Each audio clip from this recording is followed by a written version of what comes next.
இப்போ கிரகங்களுக்கு வந்து ஸ்தான பலம்னு பேரு.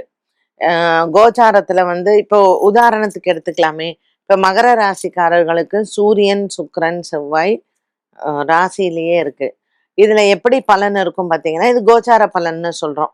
ஆ கோச்சார பலன்ல வந்து இப்ப சூரியன் மாசத்துல 1 நாள் மாறுறாரு, சுக்கிரன் 40 நாளு, செவ்வாய் இந்த மாதிரியான மாற்றங்கள்ல மகர ராசிக்காரர்களுக்கு ரொம்ப ரொம்ப ஒரு டிஸ்டர்பிங் பீரியட். அவாளுக்கே ரொம்ப எரிச்சல் வரும், கோவம் வரும். இப்ப சந்திரன் டெய்லி மாறுறார் இல்லையா? 2 1/4 நாள் ஒரு ராசியில இருக்கார். அதுவும் அது நட்சத்திரங்கள்ல மாறுறது. ஸோ நீங்க மகர ராசிக்கு அப்படின்னு சொல்லும் பொழுது, இந்த 3 கிரகங்களும் ஒன்றாக இருக்கும்போது, பெண்களை அது அதிகமாக பாதிக்கும். இது ஏஜ்ல வேற இருக்கு. இப்ப நீங்க ஒரு 5 வயசு குழந்தைக்கு வந்து நம்ம ஹார்மோனல் இம்பேலன்சஸ் பேச முடியாது. ஒரு 15 வயசு குழந்தைக்கு பேசலாம். ஒரு 40 வயசுல இருக்கிறவாளுக்கு பேசலாம். 50 வயசுல இருக்கிறவாளுக்கு கூட பேசலாம். ஸோ இட் டிபெண்ட்ஸ் எந்த ஏஜ்ல வராங்க அப்படின்னு.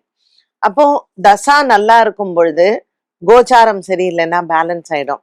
அப்ப நம்ம சில ஜாதகங்கள பார்க்கும் பொழுது, இவாளுக்கு இப்ப வந்து ஹெல்த் வைஸ் இல்லீங்களே நல்லா தானே இருக்கு, ஒண்ணும் இல்லையேன்னுவாங்க. ப்ராபப்ளி அது 6 மாசம் கழிச்சு கூட வரலாம். அந்த மாரியான பிரச்சனை. ஸோ ஜோதிடர்களினுடைய கண் பார்வையில, இந்த கிரக நிலைகள் இப்படி ஒரு ஸ்தான பலத்துல இருக்கும் பொழுது, ஒரு தசா நடக்கிறது.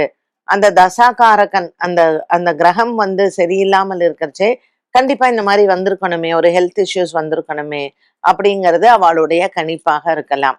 அப்ப அது அவங்களுக்கு நிகழாமல் கூட இருக்கும். அடுத்த புக்தியில அது வந்து வரும். அவளுக்கு இந்த புக்தியில நடக்கல அப்படின்னா, இல்லையே நல்லதா அப்புறம் சொல்லுவாங்க, ஆமாங்க நீங்க வந்து உங்கள வந்து பார்க்கும்போது அது ஒண்ணும் இல்ல, நல்லா தான் இருந்தது. ஒரு 6 மாசம் கழிச்சு இந்த மாதிரி ஒண்ணு நடந்துருச்சு ஒரு இன்சிடென்ட் அப்படிங்கிறத சொல்லுவாங்க. ஸோ கிரக பலன்ல ஏதாவது மாற்றம் இருக்குமான்னு கேட்டீங்கன்னா, அது நடந்தே தீரும். ஒண்ணு ஒரு 6 மாசம் முன்ன நடக்கலாம், இல்ல 6 மாசம் பின்ன நடக்கலாம்.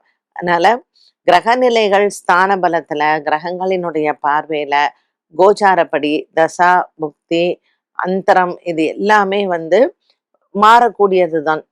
அதனால பலன்கள் முன்ன பின்ன வந்து மாறலாம். பட் நிகழ்வு அப்படின்னு பார்த்தீங்கன்னா, அது நடந்தே தீரும்.